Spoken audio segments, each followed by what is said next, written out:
Assalamualaikum warahmatullahi wabarakatuh. Halo anak-anak kelas 4, kali ini kembali lagi belajar bersama sahabat pintar. Nah, pada pembahasan IPAS di bagian bab 1, topik A, kita akan mempelajari bagian tubuh dari tumbuhan. Apa saja bagian tubuh tumbuhan? Tentu kalian semua sudah pada tahu ya, dan pasti di rumah ataupun di sekolahan sudah pernah melihat tumbuhan atau tanaman.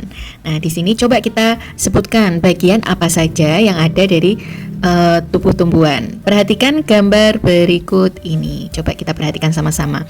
Nah, ini ada anak yang sedang menyiram tanaman. Wah, tanaman ini daunnya sepertinya sudah mulai kering nih.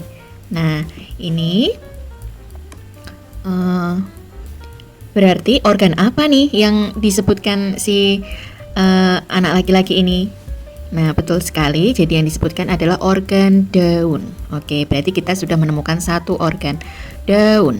Kemudian, ibu guru menyampaikan, Ian, kalau mau memberi air pada tanaman, kita perlu memberinya melalui tanah. Kamu tahu alasannya, Mia? Nah, kemudian Mia menjawab, karena di dalam tanah ada akar. Nah, kita bisa menemukan satu organ lagi, yaitu akar. Yang kedua bisa kita tulis di sini akar. Nah, sudah ketemu dua nih organ pada tanaman. Selanjutnya, kira-kira apa saja nih yang bisa kita tuliskan? Yang ketiga, organ pada tanaman kita bisa menuliskan batang, kemudian bunga,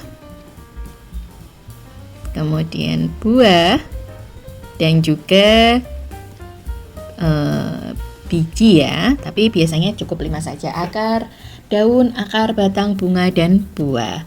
Nah, apa saja fungsinya bagi tumbuhan? Kita akan mempelajarinya pada slide selanjutnya. Nah, ini ya, kita bisa memperhatikan gambar kembali. Di sini ada bunga. Bunga, biasanya setiap tanaman itu memiliki bunga. Bunga untuk apa nih? Bunga untuk berkembang biak atau untuk sebagai alat reproduksinya. Kemudian daun, yang kedua daun, kita perhatikan nih, daun pada tanaman berwarna hijau. Daun itu bisa disebut sebagai dapur tanaman. Kalau di rumah kalian ada dapur juga untuk memasak. Nah, pada tumbuhan juga punya dapur nih untuk memasak, namanya daun. Nah, kenapa? Pada daun ini tanaman bisa memasak makanan sendiri melalui apa? Melalui daun. Disebut dengan proses apa? Proses fotosintesis. Manusia dan hewan bisa tidak memasak makanan sendiri? Tidak bisa, tapi mengambilnya dari makhluk lain. Nah, di sini kenapa daun bisa melakukan fotosintesis? Karena daun memiliki zat hijau daun atau klorofil. Mohon maaf ya tulisannya kalau kurang jelas. Kemudian yang selanjutnya adalah buah. Buah di sini digunakan untuk menyimpan cadangan makanan.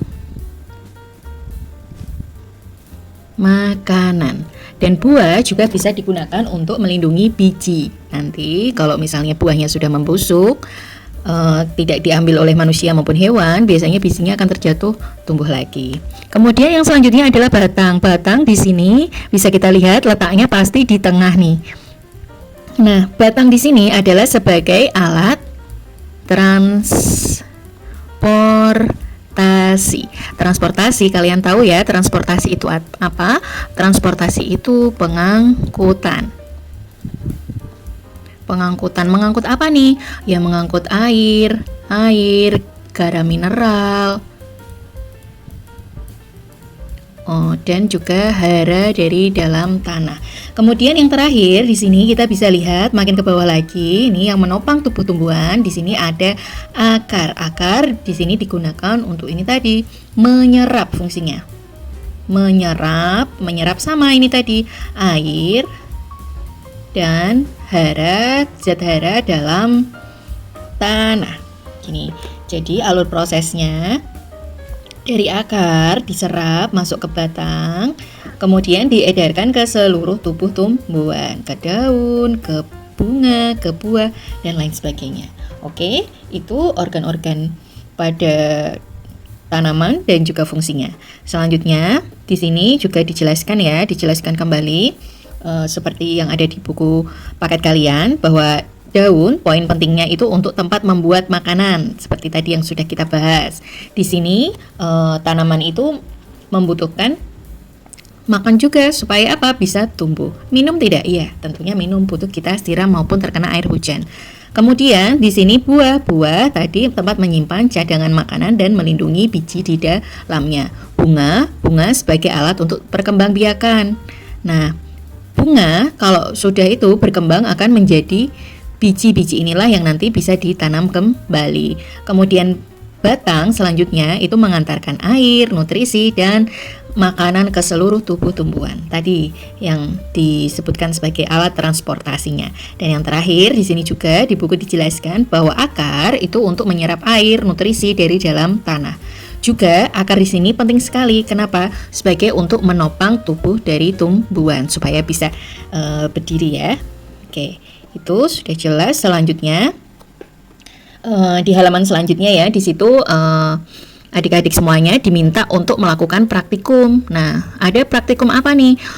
Kita akan mengamati fungsi dari batang. Batang tadi dikatakan sebagai alat transportasi. Alat dan bahan yang perlu kita siapkan yaitu satu batang bunga yang berwarna putih atau seledri. Nah, kalian bisa nanti melakukan praktek di rumah maupun di sekolahan.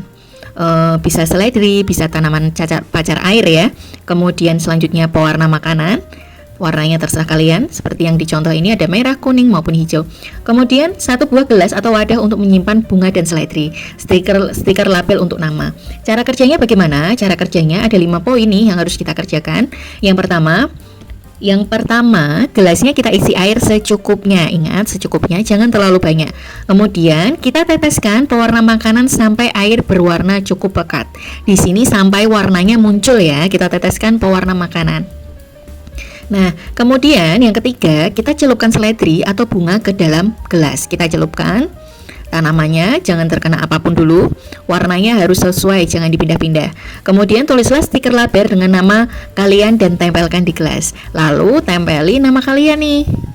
Nah, di setiap gelasnya diamkan selama 1 malam. Kemudian paginya kita lihat apa yang terjadi kira-kira. Nah, untuk mengetahui apa yang terjadi, mari langsung saja kita jawab pertanyaan-pertanyaan yang ada di buku kalian.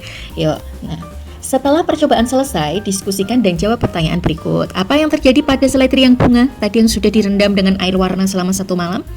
Nah, yang terjadi adalah perubahan warna pada batang. Jadi, pada batangnya itu berubah warna. Perubahan warnanya tersebut disebabkan karena apa? Tadi fungsi batang adalah untuk menyerap air itu. Kalau yang warnanya merah dia akan kemerah-merahan. Kalau yang hijau juga ada yang warnanya mungkin sama dengan batangnya itu ya. Nah, oke. Kalau untuk ini hanya belum ya. Jadi di batang itu ada namanya xilem dan juga phloem.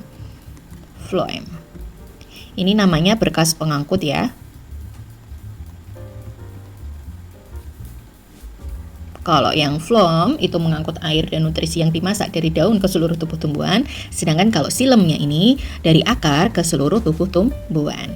Oke, diskusi 1 sudah selesai. Selanjutnya, cobalah untuk memotong tangkai bagian bawah dari seledri dan bunga. Apa yang kalian amati?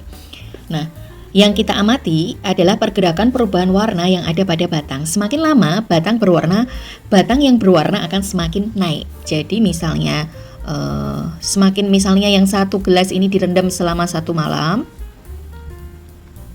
itu mungkin segini. Tapi kalau merendamnya lebih lama, warnanya akan naik lagi jadi segini. Kalau lebih lama lagi dia akan naik. Nah, itu berarti membuktikan bahwa batang ini digunakan sebagai alat transportasi pada tumbuhan. Gitu. Ini soal yang terakhir di buku kalian. Mari merefleksikan setelah kita belajar apa saja nih bagian dari tumbuhan. Nah, tadi ada daun, bunga, buah, batang, dan juga akar. Tambahannya bisa biji. Ya. Bagian mana dari tumbuhan yang berperan untuk bertahan hidup dan melindungi diri? Bagian yang digunakan tumbuhan untuk bertahan hidup dan melindungi diri adalah buah. Oke, karena buah di sini ada biji yang bisa digunakan untuk bertahan ya, untuk melestarikan jenisnya ya. Bagian dari mana tumbuhan yang berperan untuk tumbuh? Bagian yang peran untuk tumbuh, yang berperan untuk tumbuh itu adalah biji. Oke, ini salah ya ngetiknya. Bagian dari mana tumbuhan yang berperan untuk berkembang biak? Bagian tumbuhan yang berkembang biak adalah bunga. Sebentar, ini soalnya agak itu ya, kita ulangi lagi. Bagian mana dari tumbuhan yang berperan untuk tumbuh? Untuk tumbuh, kalau tumbuh itu adalah biji ya. Oke, iya. Demikian yang bisa kita bahas. Nanti di part selanjutnya kita akan membahas tentang organ tumbuhan lebih dalam lagi, yaitu tentang akar, macam-macam jenis akar. Oke, bisa di next videonya nanti. Terima kasih sudah menyimak video sampai akhir. Semoga sukses. Assalamualaikum warahmatullahi wabarakatuh.